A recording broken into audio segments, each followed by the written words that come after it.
നമ്മളിപ്പോൾ ആദ്യം തന്നെ ഇവരുടെ മിൽക്ക് ചോക്ലേറ്റ് നമുക്കൊന്ന് പൊട്ടിച്ചിട്ട് ട്രൈ ചെയ്യാം. ഓക്കെ, ഉള്ളിലൊരു സിൽവർ ഫോയിലായിട്ട്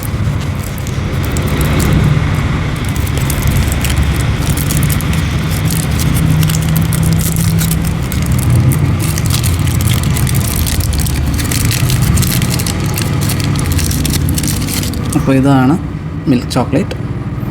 ഒരു റാൻഡം ഷേപ്പിൽ ആണ് ഇവരത് ഉണ്ടാക്കിയേക്കുന്നത്. നമുക്കൊന്ന് ടേസ്റ്റ് ചെയ്ത് നോക്കാം.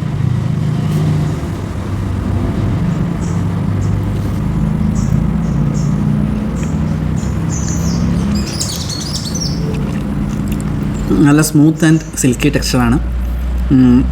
നമുക്ക് ശരിക്കും ഒരു പ്രീമിയം മിൽക്ക് ചോക്ലേറ്റിൻ്റെ തന്നെ ടേസ്റ്റാണ് കിട്ടുന്നത്. ബേസിക്കലി ഒരു സിൽക്കിൻ്റെ തന്നെ അടുത്തുള്ള ടേസ്റ്റ്, അല്ലെങ്കിൽ നമുക്കൊരു സ്വിസ് ബ്രാൻഡ് ടൈപ്പ് അങ്ങനത്തെ ഒരു ടേസ്റ്റാണ് ഇതിന് കിട്ടുന്നത്.